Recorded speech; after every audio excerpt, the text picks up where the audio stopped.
For the Duterte supporters po, ang masasabi ko is very simple lang. So let's say magkaroon talaga ng resignation ng ating president because of all these massive rallies. Bakit hindi po tayo or bakit hindi po kayo maghanap ng way na ma-meet ninyo yung middle ground between your party and the differences, the political differences ninyo with the liberals? Ngayon naman, I'm sure confident kayo na pag mag-election right here and then na si VP Sara pa rin yung mananalo. Okay? So anyway po, my main point here is that if you are really confident in the influence and the popularity of VP Sara Duterte, bakit hindi na lang po natin gawin? Mag-resign both si President Bongbong Marcos and mag-resign din si VP Sara para starts from zero lahat ng political parties or factions dito sa bansa po natin. Sa tingin ko, that's going to be a win-win situation po for both parties or for all parties involved, di ba? Na when I say involved, yung mga involved po sa anti-corruption rallies. Kasi yung party naman po ni PBBM is of course, hindi siya involved sa mga rallies na yon kasi siya yung nirarally nga eh. Siya yung administration niya, basically. Okay, so yan lang po yung mga nakikita ko ditong pwede sanang mga middle ground na bagay-bagay kasi currently, I'm sure hindi lang maka-all out talaga yung mga liberals or yung mga pink sa message nila is because ayaw nila yung next in line, which is si VP Sara nga. And then yung point ko nga po, since yung Duterte group naman is very confident na mananalo si VP Sara, so to appease also the liberal side of things at mag-status quo, and to go back to zero lahat, edi resign na lang sila both tapos mag-conduct ng special elections. Okay? Ayan, ang komento ko naman dito, boss, Attorney Pogi. Kagabi kasi naggawa na ako ng reaction video dito sa video na to. Kaya lang parang medyo biglang habang pinapanood ko siya kaninang umaga, yung na-upload ko na, medyo merong snap sa isip ko na, uy, parang meron akong mali doon sa part na yun. At meron din kulang doon sa sinabi ko para na kung bakit kailangan natin si VP Sara at wala na iba. So unahin natin, mali doon sa sinabi ko kasi parang mali yung pagkakaintindi ko dahil ang sabi ni Attorney Pogi resign both sides, magkaroon ulit ng special election. Ang tanong ko kagabi, sino yung iboboto natin? Pero sa pag-ulit-ulit ko ng video, sabi ko, ganun, nagkaroon tuloy ako ng confusion kasi medyo, ang ko is, magre-resign sila, pero tatakbo sila ulit. Parang sila ulit yung pagbobotohan. Ganun ba? Kasi kung sila ulit yung pagbobotohan, edi president tas vice president ulit, sino kalaban? Or kung silang dalawa tatakbo, president versus president, confident naman tayo na mananalo si VP Sara, okay tayo dun. Pero syempre alam natin lahat na hindi gagawin ni Bongbong yun. Kasi hawak na niya yung kapangyarihan eh, hindi niya na yung bibitawan.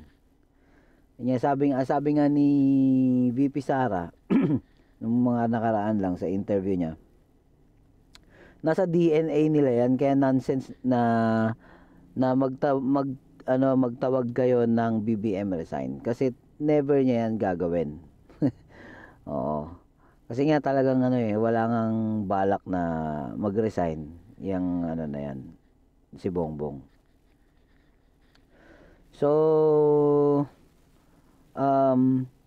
kung naman, kung halimbawa ang tama yung pagkakaintindi ko kagabi na resign silang dalawa tapos special election, tapos iboboto natin kung hindi pwedeng tumakbo si VP Sara at si Bongbong,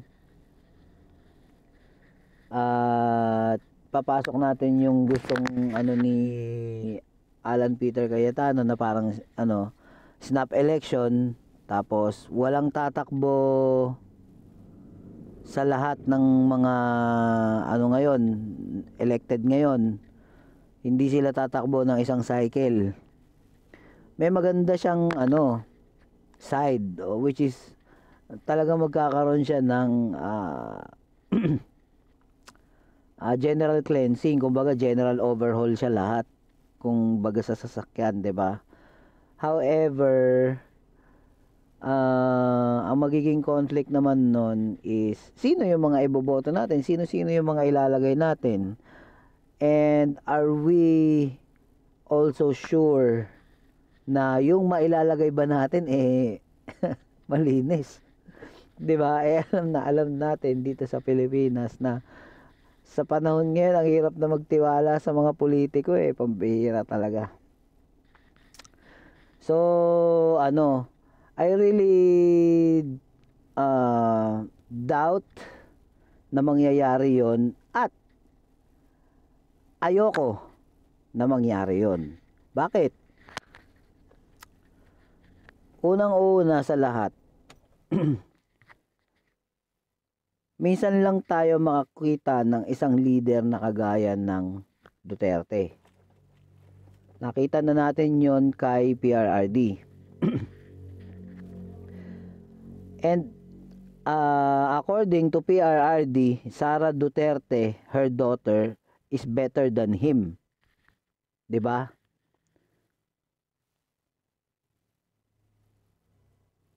Minsan na tayong hindi naniwala sa sinabi ni PRRD, which is bangag si Bongbong Marcos.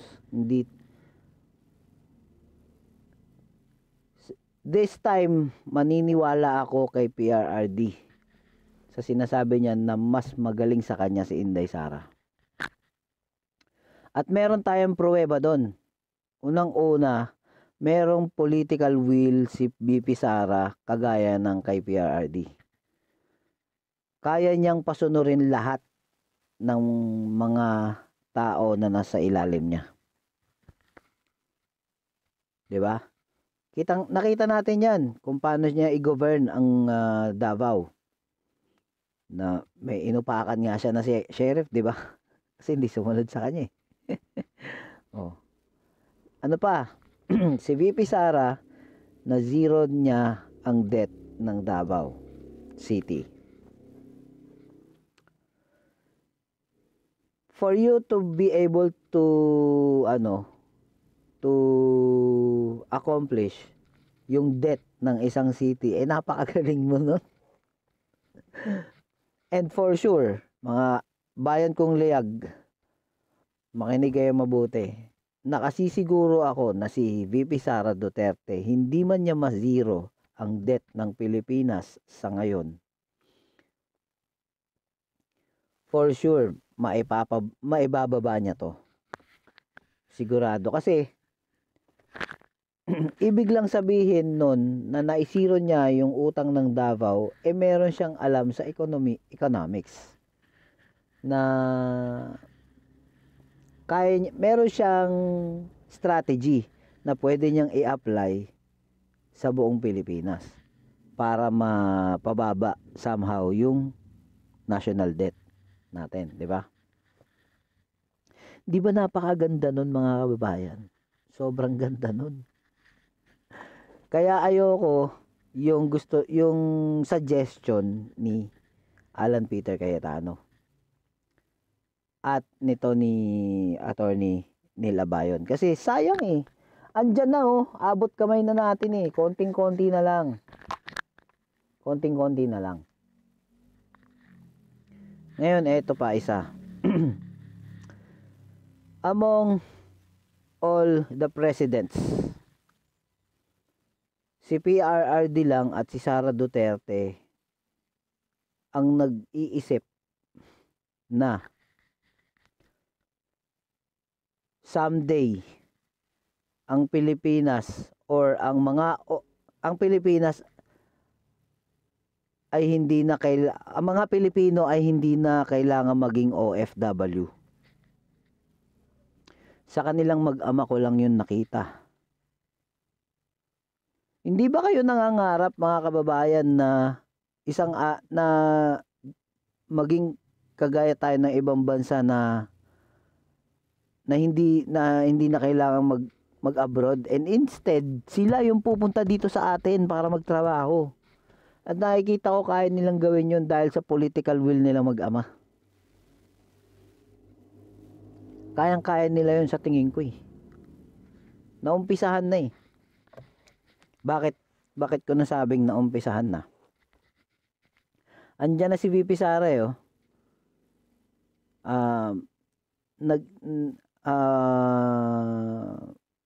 Dahil sa pagkaka-elect niya being a vice president ngayon, tinrabaho siya ng mga kalaban niya. Inimpeach siya, lahat ng mga putik ibinato sa kanya. Ang dami.